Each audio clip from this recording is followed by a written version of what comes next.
Hey, how y'all doing? This is Mongo Slade, and today we're going to talk about AEW Dynamite, December the 12th, 2020. So, I know, we kind of want to jump into the big stuff, but no, I'm not going to jump into the big stuff. We're going to take our time, and this might be a kind of a long episode, so I hope you guys are relaxed. So, let's talk about this Battle Royal. The winners of the Dynamite Diamond Battle Royal are MJF and Orange Cassidy. Now, they will wrestle each other on December the 9th for the Dynamite Diamond Ring, which I believe is already in the hands of MJF. So, this was a typical Battle Royal. There were several stories in the Battle Royal. There was the Scorpio Sky and Sean Spears story that nobody cares about. There was Inner Circle was in there. They did the Miro and Kip Sabian stuff. There was the Matt Hardy's heel turn stuff where he wasn't really jiving with a Private Party. There was a lot of other stuff going on in there. As the numbers began to thin out, the story really kind of kicked in when Kip Sabian got eliminated. I believe he got eliminated by either the Best Friends or Orange Cassidy. Now, Miro goes nuts because his friend gets eliminated. He pulls Orange Cassidy outside of the ring, and then he throws him into the ring post, beat him up some. And then Miro just kind of goes nuts. And not in a intense Rusev way, but kind of in a, I get paid to be here kind of way. Where he kind of had the crazy face, but you can tell, like, if this was WWE, he really would have acted out. And he wouldn't have had no choice. Or he'd got chewed out. But he did okay. Like, it was cool. Like, he snapped out. He kind of like hulked out, threw out a couple of guys. I think he threw out like 3 or 4 people. Then he gets jumped by the Inner Circle. And I was like, okay, this is cool. Rusev is about to throw out all these guys from the Inner Circle to avenge his friend. It's going to be Miro versus Orange Cassidy next week for the Dynamite Diamond Ring. Oh, I was dead fucking wrong. I was dead fucking wrong. Dead wrong. What did happen is that he gets jumped by all 3 members of the Inner Circle. He had he big showed them by pushing everybody out of the way. Then he got into a striking contest with Wardlow. He got attacked from behind by I believe it was MJF or Sammy Guevara or somebody like that. Then he gets beat up and he gets thrown out. Miro lost. And Jungle Boy was still in the match when he got thrown out. So he wasn't even a major player. Like, he had a big spot, but I mean, we're supposed to be rehabbing this guy, right? We're supposed to be like, he's been abused for years and years, and you have him thrown out by the Inner Circle. Other heels, by the way. Not even like he gets, bested by some type of baby face and he gets thrown out. That way he can get his heat back later. No, he just gets beaten up by 3 other heels. Makes no sense. They had some talented dudes in this battle royal. Matt Sydal was in this battle royal, took a pretty sick bump. Hangman Page was in this battle royal. Hangman Page, his storyline was with the Dark Order, where the Dark Order is kind of motivating him. They're clapping for everything that he does, and because Hangman Page is a pathetic drunk, he's kind of like, yeah, thanks, I guess. Thanks, I guess. And they saved him. He gets thrown over the top rope, and the Dark Order is there to catch him. They put him back in the ring, and then he gets thrown out on the other side, which is completely a rip on the whole New Day, what New Day did with Kofi Kingston. And so Hangman Page is not important. He's hanging out with the Dark Order. Matt Hardy got eliminated, I believe, by Miro, so he wasn't really all that important. And we get down to the last couple of guys, and Jungle Boy is alone with the Inner Circle. He's the only. No, I'm not going to say this though. Despite the fact that Miro, I don't know what you say, but I'm okay with Jungle Boy because he is one of the young guys they've been trying to build. They really have been trying to put some effort into Jungle Boy. It's not consistent in any way, but I'm okay with them giving him some sort of a highlight. So he gets in a tangle with Sammy Guevara, and MJF pushes them both out. So the two of them are eliminated, leading us to believe that Wardlow and MJF are the last two. So there's, that seed is planted that they're the last two, but then Wardlow remembers Orange Cassidy is still out there. So the two of them go out and they retrieve Orange Cassidy. Then Orange Cassidy throws out Wardlow, leaving, of course, just MJF. And so now it's Orange Cassidy versus MJF on December the 9th. And Miro comes back out because he's still angry. And he's going to get him a piece of Orange Cassidy. But by this point, I was checked out. I was like, man, who cares about this shit? I'm okay with Orange Cassidy being half of this. Miro should be the other half. I mean, you already have the story. It's already right there. I don't understand why you could have just not put MJF in this match.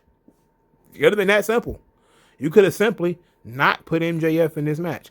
And then we get all this inner circle stuff. But, first we had to go through Kazarian versus Chris Jericho.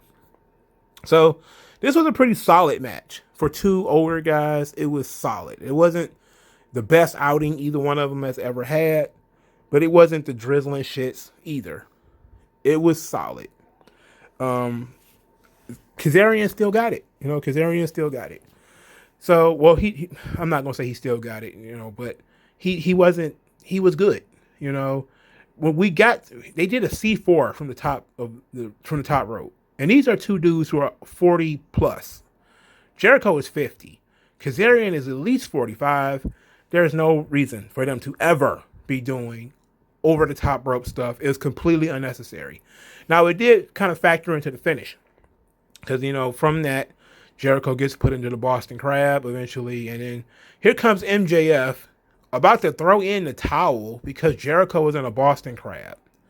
And I just looked at this shit and I was like, what in the hell are they doing? Like, what are they doing? So MJF's about to throw in the towel. And here comes Sammy Guevara to snatch the towel from MJF. And he pushes MJF and they get into a shoving match. And then Jericho manages to get out of the Boston Crab. And he sees that Sammy Guevara with the towel. And he thinks Sammy Guevara is about to throw the towel in. And they start arguing. And then somehow, I don't know how he fumbled into Kazarian getting hit with the Judas effect and getting pinned. And now Sammy Guevara and MJF are fighting. They're pushing each other, shoving each other, arguing. And Jericho starts yelling at them, being, dad-like. And we get this ultimatum. The Inner Circle ultimatum, which is absolutely... I'm jumping the gun. Anyway, we get to the ultimatum, which is Jericho says that in 7 days, they're going to decide whether the Inner Circle is a working group, everybody working together, or if the Inner Circle needs to break up completely, forever. I was like, this is stupid. This is dumb. We know you're not going to just disappear for a week and decide to mutually break up and end this storyline. I don't know what you could have done, but it's like everybody were just friends last week. And I get that MJF is the problem. He's a thorn in Sammy Guevara's side and all that type of stuff. But it would have been cool if you would have set up like a friendly match. Like you would have said, okay, we're going to handle this the way that, men handle things. And then you could have did something. If you're still going to do something silly, you could have said they're going to have a wrestling match against each other, but then you completely gimmicked it up by making them wear gloves and amateur helmets and stuff like that, mouth guards and a bunch of other stuff so they can't hurt each other, but they can get their aggression out. Like, it would have been, if you're going to do silly shit, might as well go full tilt with it, That would have been like a real hilarious thing for them to go, hey, we're just going to wear these big ass boxing gloves. Because we have to get our aggression out at each other. But we don't want to hurt one another.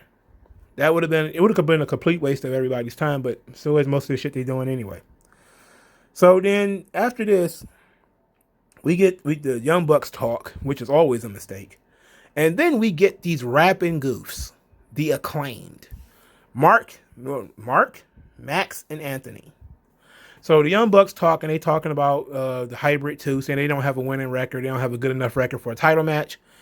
But they're going to give them a match anyway, and if the Hybrid 2 win, then they can get a title shot. I'm like, okay, whatever. And then the Acclaim show up. And I'm just waiting, because I had already seen them on Twitter. They're doing the Hey Arnold knuckle thing. You know, where Hey Arnold and his black friend, like they touch knuckles and they thumb kiss or whatever the hell they were doing. They've started doing that shit. And they posted like a picture of it. And I just like, man, the nerds are running the asylum. These are people are absolute dorks. And then you got, then these guys are rapping. So this dude is rapping about the Young Bucks book cover. You know, talking about them looking at each other's junk. You know, what he says, something about, you know, did you guys have erections? I'm just kind of like, oh no, not look is. If look, I don't know, man. I don't like that. I don't like it. I've never seen these guys wrestle before, but as an introduction, they were so bad and so lame and so annoying. And I guess as heels, that's what you want. You don't want them to be good. You want them to be bad at it. But I don't know. Maybe I'll warm up to it. Maybe I won't. But I didn't like it. I wasn't a fan of the John Cena rapping stuff either, if we're being honest. It's just something about rapping. It's cringy in wrestling. Like when you're doing rap promos, it's like that shit cringe as hell. In any event, the Hybrid 2 attacked the Young Bucks from behind, and then SCU ran off the Hybrid 2. So we got some decent storylines building with the tag team champions, and you know SCU helping them, and the Hybrid 2, you know, not being officially aligned with the Acclaimed, but they are kind of aligned with the Acclaimed. So then we get Britt Baker versus Layla Hirsch. Layla Hirsch is super short, and she's a good wrestler. I don't know why this match was so long. I get that they want to. Oh, well, the women needs to get more time. Okay, but you could have just put Britt Baker in there with somebody competitive and let her get a competitive win. Layla Hirsch is, unless she's been signed and I don't know nothing about it, she's unsigned. You could have put Britt Baker in there with somebody she could have beaten half the time. This match was too long. You know, I'm sorry, this match was too long. So, and Hirsch just about dominated the match, which of course she being the babyface and being a more legit wrestler, it made sense. But you know, Reba had to distract the ref, who gave Britt Baker the opportunity to cheat, and she ends up winning with her little lockjaw submission, which is a Rings of Saturn and a Mandible Claw combined. Okay, whatever. Then you have Thunder Rosa attacking Britt Baker from the crowd. And then Reba jumps in to stop Thunder Rosa. Then Layla Hirsch stops Reba. So you have this pull apart between Thunder Rosa and Britt Baker. I don't care. I don't care, and I don't think anybody does. So let's get to one of the big things of the night. Cody Rhodes and Darby Allin defeat Ricky Starks and Powerhouse Hobbs in a very, very standard tag team match in which nothing of note really happened. But after the match was a big deal, because after Darby Allin defeated Ricky Starks, Hobbs attacked Allin and was beating him up.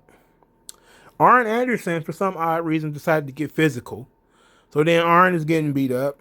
Then Dustin comes out. Dustin gets beaten up because here comes Brian Cage. He comes out. He gets beat up. Cody's down. Darby's down. Dustin is down. Now, Team Taz is about to do something horrifying to Cody Rhodes, which is basically they're about to hit him with the belt. I mean, so what? You know. But the lights go out because the lights have to go out every week. And the snow flurries and winter is coming and it's Sting. It is Sting. And everybody loses their mind. It's Sting! It's Sting on TNT! It's Sting on TNT in 18 years! Sting! I can't believe it! I can't believe it! It's Sting! And I was just like, oh. I was like, oh, okay. Sting, cool. You know, This just tells me that it's WCW 2.0. It's TNA resurrected. You know, the sure sign. Look, let's be honest, man. Sting is 60. He can't wrestle. He's retired. So you're adding this character, this personality to the program. What are you going to do with him that, is going to justify you the probably insane amount of money he was being paid to be there, or he's going to be paid to be there, just to add his name and his face to this this chicanery that you got going on here? You're probably looking at $1 million contract, maybe. Let's say maybe not even $1 million, but yeah, maybe $1 million. I think maybe you pay Sting $1 million, right? 800,000 at least. Okay, he's gonna sell a bunch of gimmicks because you can always sell a bunch of gimmicks. He's gonna sell a lot of T-shirts and stuff like that. Okay, but what are you gonna do with him? You can't possibly be talking about, Sting is gonna wrestle Taz. Two people with broken necks. One of them is 50 plus. The other one is 60. No, you're not about to pull that match. So what are you gonna do with Sting where that justifies the money that you're going to pay him? I don't know. But then also my question is, where the hell did the heels go? Sting came out there and he stared everybody in the eyes. Arn, Cody, Darby, Dustin. And then he walked off. Taz was gone. Hobbs gone. Ricky Starks gone. Cage gone. They didn't you would think when Sting comes out there, you want those guys in the ring to show fear, to be damn. And then to back off because Sting has a baseball bat. So he kind of okay, let us powder because we've done everything we needed to do. We're going to get the hell out of here. Sting's out here. But basically they left the ring and left everything to Sting. Again, like you say, wrestling is chess. The center of the ring is the important part. They left the center of the ring so Sting could have the center of the ring. All the baby faces were in the ring, was in a corner, right? Arn was in one corner. Dustin was in one corner. You get it visually. They let Sting have the middle of the ring, okay? Instead of Sting taking the middle of the ring, it was given to him. That's a very different visual, very different psychology. If Taz was still in the ring, with Brian Cage, with Hobbs and Starks, and then Sting comes down that ramp, shaking that stick, like an old man, but shaking that bat, basically daring them to attack him. And then Taz would have been like, you know what? No, we're going to back off. And then they retreat. It would have been a very different visual. And I might even got excited. But because it was kind of anticlimactic, because everybody pretty much was like, hey guys, look, it's Sting. We left the space for him right in the middle of the ring. I was kind of like, okay. The Sting can't wrestle, so I don't know what you can do. Now, unless Sting can wrestle, in which case I still don't know what you can do with Sting. This reeks of desperation.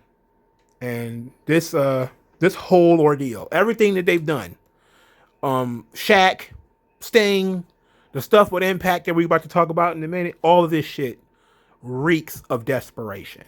There was some talks a couple of days ago about AEW having problems moving tickets. I believe this was even something Dave Meltzer was talking about. There has been some talk about maybe that pay-per-view not doing the appropriate numbers that they needed. There's been a lot of talk about AEW and the financials. They've been very tight-lipped on their financials and how much money they're spending. They are spending a lot of money. They are. Not sure how much of that money they're getting back. And that is, in a sense, a problem. This reeks of desperation. Reeks of desperation. It's not because the only reason why I say that, because it's not that bad to bring Sting in. If you can bring in a legend, you do it. They brought in DDP. They brought in Bret Hart. They brought in Tully. They brought in Arn. Hell, they even dragged fucking Greg Valentine to the show. But, the way that they're using sort of Sting, they're using him to draw next week. The December 9th episode. Just his words. They're going to use his words to draw next week. They use Shaq's name for publicity, and Shaq has not shown up yet. Shaq has not. Nobody said anything about Shaq thus far. And Jade Cargill also didn't show up this weekend. Obviously, and oddly enough, there was no Brandy this week. Anyway, we got this. It just feels desperate to me. And I think it's kind of strange. But hey, I love Sting, so I'm okay. Sting, make that money. Sting, get them bucks. Do what you can. I will say this, though. I'm going to be an asshole for 1 second. Sting is 0-2 versus the WWE. He sided against Vince McMahon twice, and he got the 3-second tan twice. AEW, he's gonna get he's probably gonna end up 0-3. But hey, ride that bitch as long as you can, as long as she'll let you. Ride that bitch as long as she'll let you. Let me tell you that much. As long as you can put on the makeup and hold a bat, and go for it. I love Sting. I want Sting to make all the money. Sting, make all the money, bro. To make up for all the money you didn't make when you was working very, very hard in Jim Crockett Promotions. Okay, so just an aside, just to get off this Sting subject, I saw some team called the Varsity Blondes. That is Brian Pillman Jr. and Griff Garrison. That's fucking offensive, okay? Fucking Griff Garrison is the most jobberish motherfucker on the planet. Brian Pillman is a good recruit. Why are you pairing them together? I don't even know who they're wrestling. And I don't care. I'm not going to even pretend to know or care. But that's fucking stupid. The Varsity Blondes, that's not even a cool name. Ugh. What the fuck? What the fuck? So, everybody debuts against Cody, by the way. I forgot about that, to mention that when I was talking about Sting. It just seems like Cody has to get all the attention, bro. Like, Cody is in the ring whenever somebody debuts. Every single time. It's got to be about Cody. So, whatever. Anyway, Don Callis showed up right before the main event, but I'm jumping ahead. Hikaru Shida is apparently going to be wrestling Abaddon. Shida is now scared of Abaddon. She's like, oh, here you are. She's just a girl to do zombie. She do zombie cosplay. I do zombie cosplay sometimes too. And then it's like a falling pipe or something like that. And she's like, oh, I got to go. And she ran off. I'm like, what happened? No. This is the wrong way to do it. She should not be this scared. Here's the thing, man. When you do fear-based characters, you do have to have, you have to show some fear, but your hero, your babyface, needs to be fearless. Needs to stare fear in the eyes. And it's okay to blink. It's okay to be scared. But you can't be, I need to get the hell out of here. You can't be like, that's villainous, cowardly stuff. Like that doesn't, you don't need to do that. Now, now if you would have did something different, like when she was like, oh, it's just cosplay. I do cosplay sometimes too. And then you hear the things fall or the light shut out. Like it's kind of what they do on Impact, where they turn the lights out and, there's red smoke or something like that. And then, you get a stare down between the two of them. And then Sheeta sort of slowly backs away, or Sheeta looks around cautiously to make sure she's not going to get jumped from behind or something like that. But when you got her slinking away and running away, it's like, she's not looking very heroic. And you want your hero to look as heroic as possible. And besides, since you don't have any other baby faces to really push, you really need to not make Sheeta look like shit. And I guess, you think you're putting over Abaddon, but if Abaddon beats somebody that's like really, really scared of her, it's not helping. It doesn't really help. Like Undertaker beating all those guys that was like scared, stupid of him, didn't really raise his profile that much. It just made the matches shitty. Because these people have to act, falling all over the place. You got Kamala falling all over the place. Like, I don't know what to do. Oh, I'm so scared. It's like, don't be cartoonishly scared.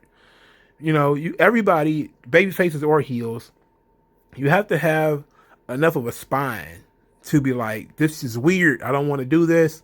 Maybe you fall back, you get spooked a little bit sometimes, but you have to keep moving forward. Like Cameron Grimes on NXT, that's completely garbage. That's garbage. Okay. And if that's kind of what, that's the vibe I'm getting from Sheeta right now. That she's about ready to, oh my God, and run away. Like, no, you don't need to do that. She's a hero. Let her be heroic. So we get a Jon Moxley promo. And Jon Moxley cuts one of the better promos he's ever cut in I was about to say NXT, in AEW. He talks about there's being something special in the air, and he talks about there being tension. He said that, the whole industry thought he was burnt out, washed up. He smacked the industry in the mouth, and nobody thought that AEW would exist, 2 years ago. And then he starts talking about, me and Kenny Omega couldn't be two more different guys. We're destined to be rivals. They're talking like they're fucking Vegeta and Goku. It's like these two guys never wrestled, never did anything until AEW. They wrestled one match a year ago, and we're talking like this is the most storied rivalry in wrestling history. Like this goddamn Dusty and Flair. It's like they had one match. Okay, one, now two. But he said that, we're going to the two best in the world. We're about to go and, to the top of the mountain and duel with swords. And I was like, oh, cool. I watched Highlander too, bro. I love Highlander. Great show.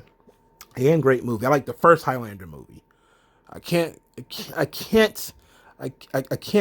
co-sign the rest of the movies. I haven't seen them.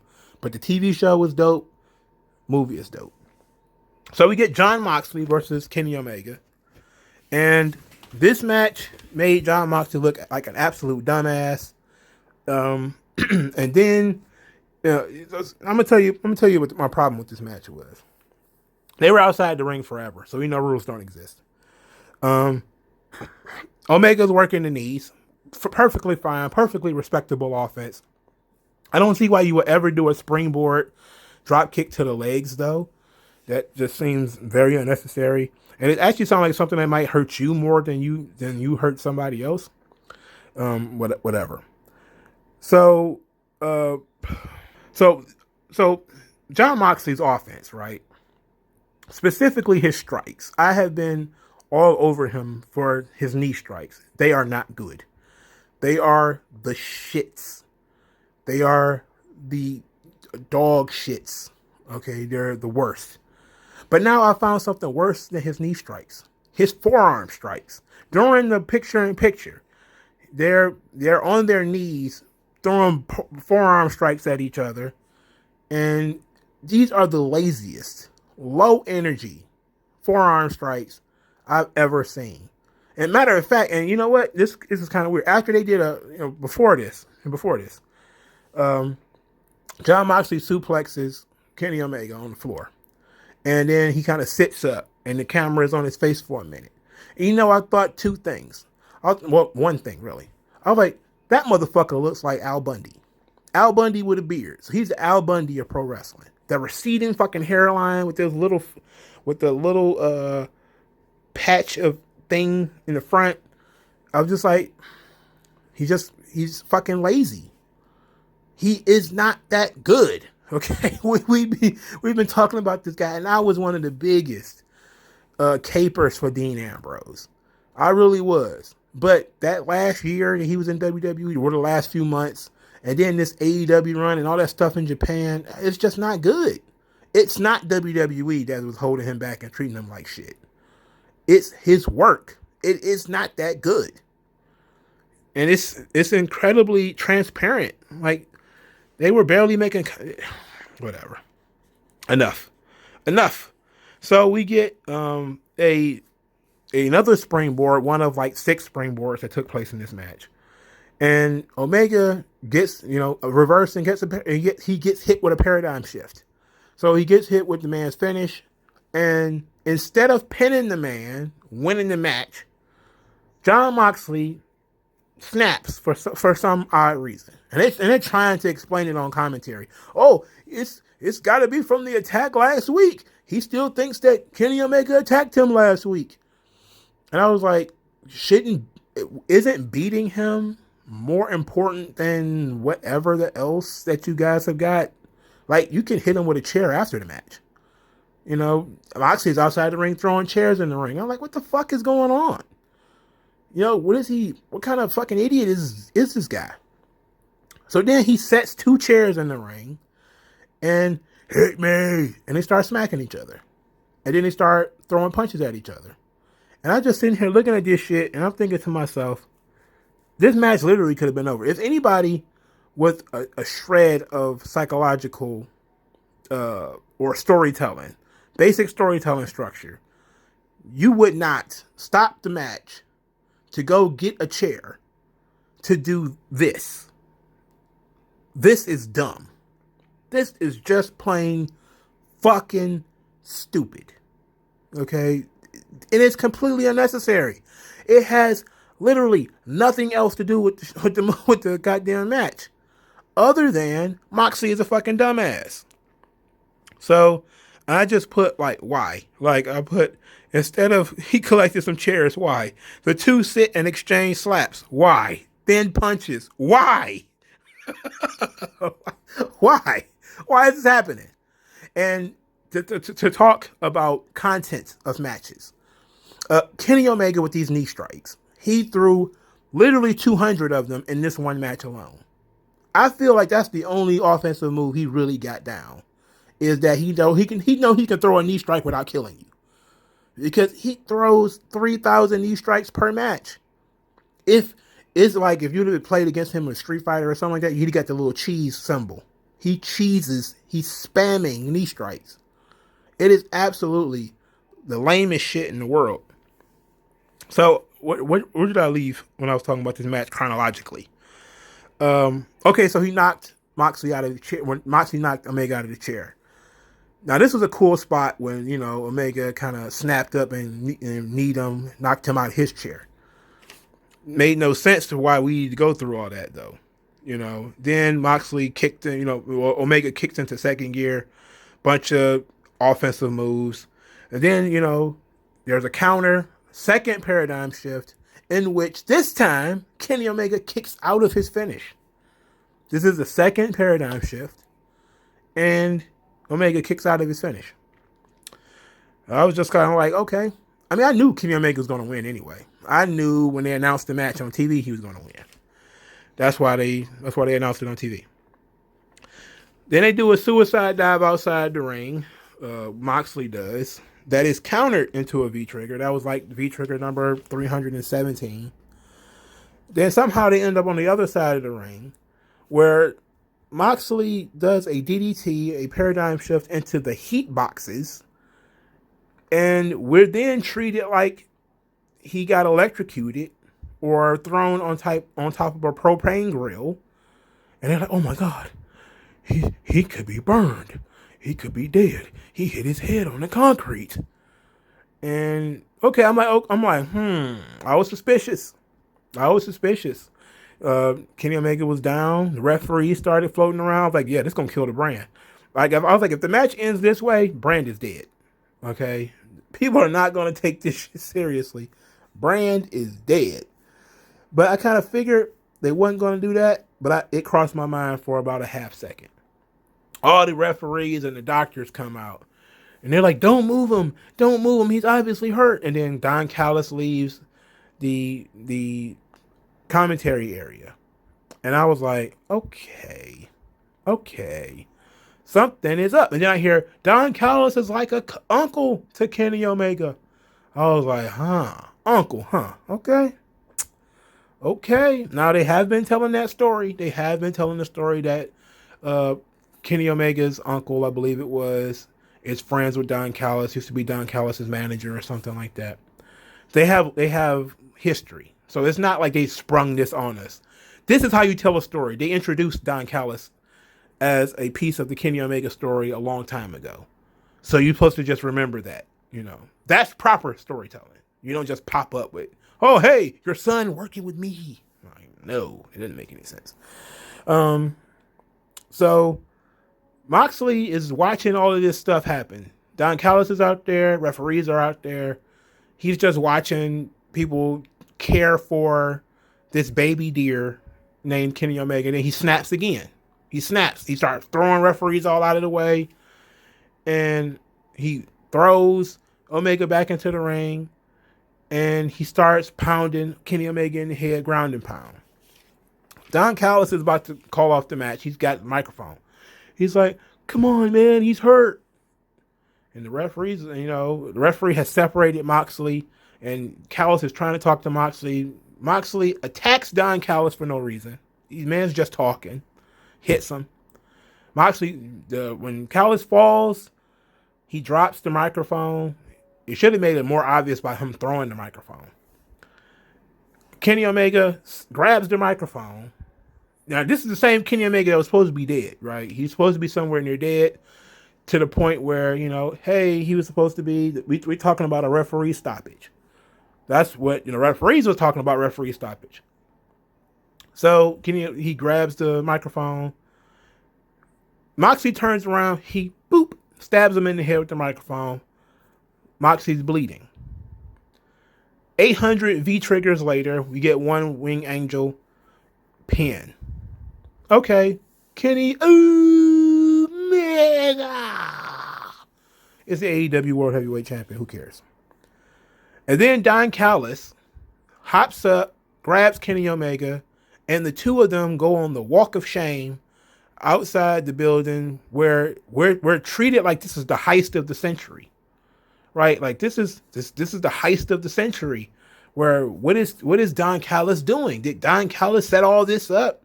Did Don Callis, he interfere in an AEW championship match or as Jim Ross said, take advantage of Tony Khan's hospitality? Is that what happened here? Tony Khan yelling at Don Callis as they walk by. A bunch of other people are like, hey, what's going on, man? What are you doing, man? And Don Callis just keeps walking and they keep marching, and then they go out into the parking lot area, and Don Callis explains, we'll tell you what happens, what's taking place this Tuesday on Impact. Kenny Omega, basically saying Kenny Omega will be on Impact. And I said to myself, interesting. Kenny Omega will be on Impact. Interesting. And then out of nowhere, I hear a voice. Like Eddie Kingston. Eddie Kingston is like, I want Archer right now. As the credits is rolling to go off. I'm like, what the fuck? What the fuck that got to do with any of this? Okay, what that got to do with any of this? That was completely out of place. Okay, so let's talk about this whole Don Callis turn. Obviously, from the way it sounds like, I didn't like it. But I'll say I like the concept. I don't like the execution. I like the idea of them doing some type of Impact or Don Callis. We don't know yet what's happening. They're going to do some crossovers. They're doing a Marvel DC crossover. Ring of Honor and that one CZW. WWE and ECW. They're going to do some crossover stuff. I'm okay with that concept. I'm okay with how they, using Don Callis to do it. It's probably the right thing to do. I don't like how they did it. For starters, Jon Moxley is a fucking idiot. Like, you can't tell me there was a master plan when Moxley's stupidity is what led to the plan being successful. Not you having a master plan, but Moxley being dumb. Like, you can't plan for Moxley to DDT you over into the heating lamps. You couldn't have planned that. You couldn't have planned Moxley not pinning you after the first paradigm shift. You couldn't have planned that. There are other ways to do it. Those things could not have been planned because those are Moxley's actions. And those things couldn't be things that you planted in Moxley's head. If you're going to say that it was a master plan, that Don Callis wants to steal the AEW World Championship or something, I don't know. We don't know what his motivations are yet. But if that's the master plan, even if the title, the plan was just to put the title on Kenny Omega, you would have a master plan that would have involved Don Callis getting involved when Kenny Omega was in trouble, which is what they did, right? Like, When Kenny Omega got into some serious trouble, Don Callis came down, right? But it was, got his head rammed into the concrete. How is he still lucid less than 3 minutes later? Explain that.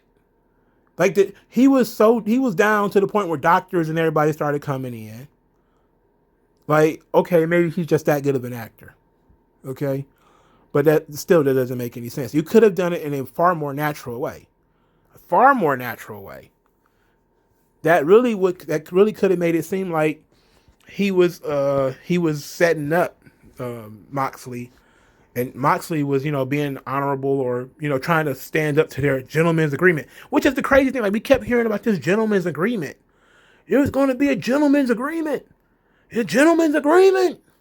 It's like, I don't remember Moxley agreeing. I really don't. I remember Kenny Omega saying this gentleman's agreement thing. I don't remember Moxley agreeing to it. Did he agree to it? If he did, please let me know in the comment section below. Feel free to correct me. But I was sitting and I was saying to myself, it's fine to have an invasion or, this kind of crossover that could be interesting.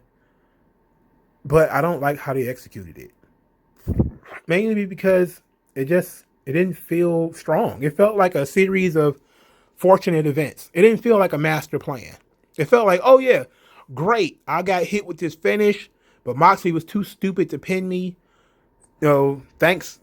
Yay us. Oh, hey, I get DDT'd on the floor. The referees, took forever to pick me up. Moxley just let it happen. He just walked around pacing while the doctors did their thing, giving me a chance to recover. So I guess you could say they gave him a chance to recover. And then Moxley didn't even pin him when he threw him in the ring. He started punching him in the head. And I was just kind of thinking, like, you can't plan another person's stupidity. Now you can probably say, well, I planned on you being excessive or whatever, or Don Callis is the mastermind behind Jon Moxley getting knocked out before the contract signing.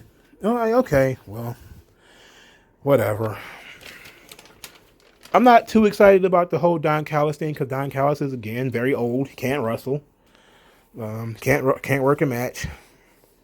But I am interested in this concept that Kenny Omega now has 2 titles. He has the AAA Mega Championship, and now he has the AEW World Heavyweight title. So now I asked myself the question, is it possible that we're going to put the Impact World title on Kenny Omega as well? Is that where we're going with this? Is it going to be Kenny Omega is going to be the center of the wrestling world outside of WWE? And maybe Ring of Honor, because I don't think Ring of Honor want to be a part of this shit. Could it be that we're going to put all of the other, we can't put New Japan belt on them either, the other major titles on him? You're not going to get either one of the big W's. You can forget that. I don't know. I think Rush is still in Mexico. I'm not sure if I think he will be traveling for Final Battle. So, I think they're still doing Final Battle empty arena in Baltimore somewhere.